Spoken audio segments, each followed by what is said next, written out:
Man, let me tell you about the time I yanked this rusty old lever on my grandpa's ancient dam and watched a whole fancy neighborhood turn into a floating junkyard, roofs bobbing like corks, garages drifting off like they were never nailed down, and folks screaming as their dream homes just vanished into the water. It was chaos, pure and simple, with sirens blaring and walkie-talkies crackling like fireworks.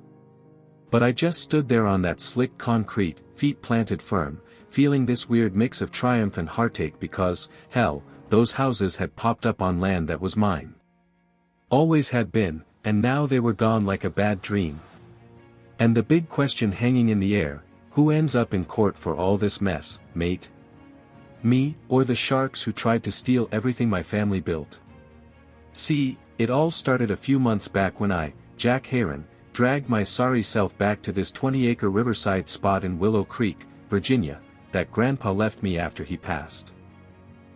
It was a quiet little haven with an old wooden cabin smelling like pine and river mud, the kind of place that whispers childhood memories every time the wind picks up.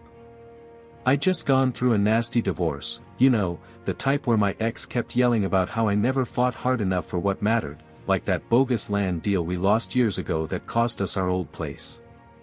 She said I cared more about blueprints and machines than people.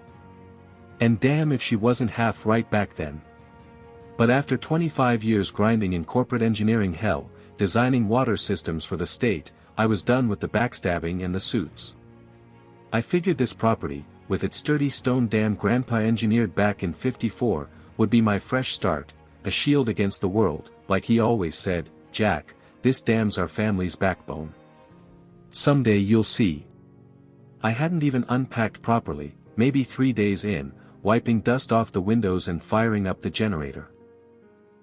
When these two women roll up in a shiny red SUV and a sleek blue convertible that screamed, "We own the block." Out steps Vivian Thorpe, tall, sharp as a tack, with bleach blonde hair piled high like a crown, decked in a power suit that could have doubled as armor, and her sister Leia, shorter but just as flashy, already filming everything on her phone like we were starring in her personal reality show. "Hey there, neighbor," Vivian says with this smile that's all teeth, no warmth, thrusting a basket at me, loaded with what looked like legal papers and a wilted pear.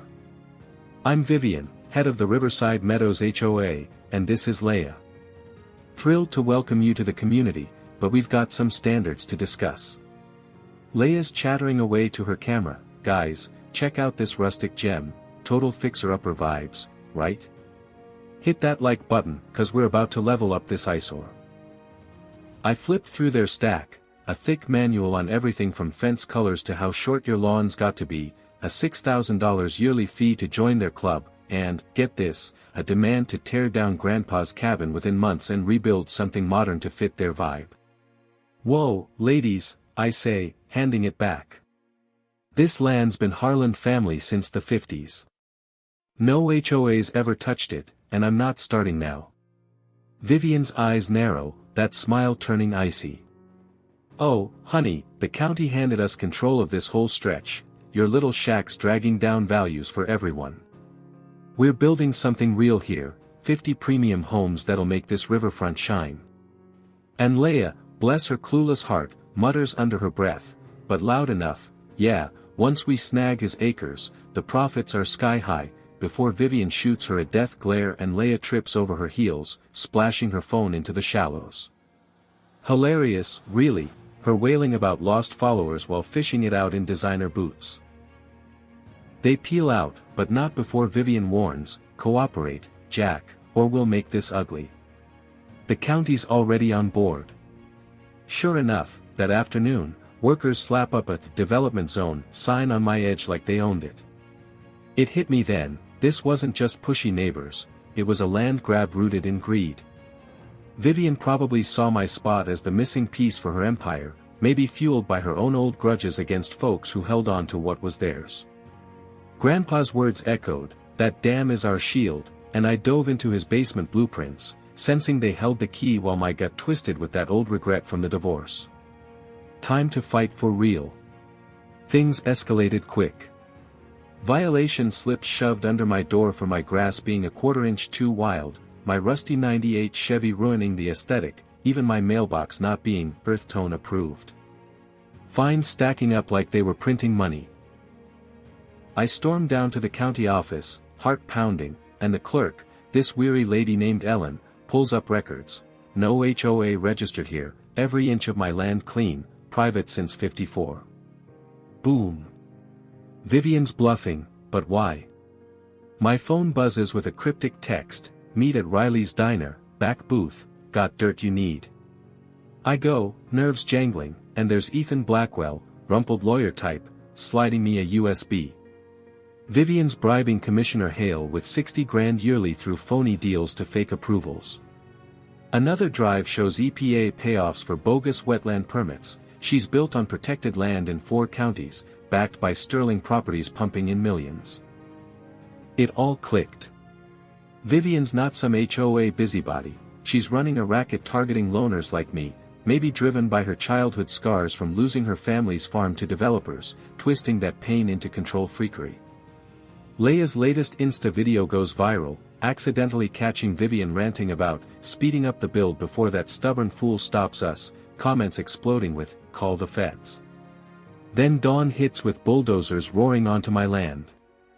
Mike Donovan, the burly contractor, clipboard in hand, morning, Sir Rudolph, got permits for site prep on Riverside Meadows expansion. I film it all. This is trespassing. I own this. Mike hesitates, shows fake docs, but off-record he spills, Vivian stiffed him $250K on past jobs, promises more work, but he's sunk. We loop in FBI agent Laura Kane, tough as nails, who says this ties to a coast-to-coast scam. Vivian's mid-level in Sterling's web, defrauding hundreds. They file suits, slap restraining orders, but Vivian fights dirty, smears me as a bitter recluse blocking affordable homes. Death threats roll in. Her TV interview crumbles, those permits. From a dead inspector. Ridiculous. I lost my home as a kid, I won't let bureaucrats stop progress. She storms off, viral meltdown. We intercept her flight plans to Belize, sabotage plots on the dam, even audio of her plotting to make the old guy disappear with it. Leia flips, meeting us in a dingy lot at dawn, tears streaming, she's controlled me forever. She hands over the accountant's drive, $15 million offshore, Senator Elaine Whitaker on the take for federal cover. Motives clear now, Vivian's empire built on revenge and cash, Whitaker's power hunger greasing it all. But with pros circling my property like shadows, ready to blow the dam and me with it, I couldn't wait.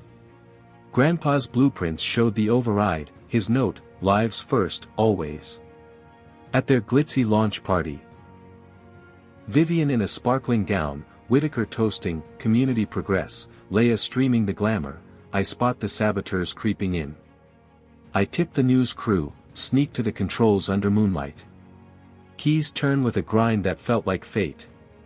Water surges. Foundations crack. Houses tilt and float away in a surreal wave. Partygoers panic as FBI swarms. Senator Whitaker, you're under arrest for racketeering. Vivian wades in muck, screeching, this is sabotage. Those homes were perfect, while cuffs snap on, cameras rolling her empire's watery grave. Leia's stream captures her sobs, guys, this wasn't the plan. Bail me. In the end, convictions rained down. Vivian got 15 years, Whitaker 20, assets seized, funding victim restitutions. My land restored as a wetland preserve with Mike's eco upgrades. Laws passed protecting waterfronts, sparking a river rights movement.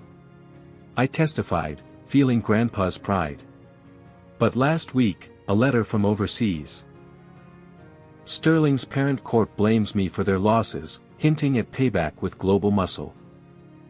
Is the dam enough next time? Kind of leaves you wondering if justice ever really ends or if it's just one flood after another. Hey, if this tale of fighting back against HOA tyrants and corrupt bigwigs hit home, maybe you've dealt with pushy neighbors or land grabs yourself. Drop a comment below. Was I right to pull that lever, or did I go too far? Share your stories, what you do in my shoes, like, subscribe, and let's chat about where real power lies in these community battles. Thanks for listening.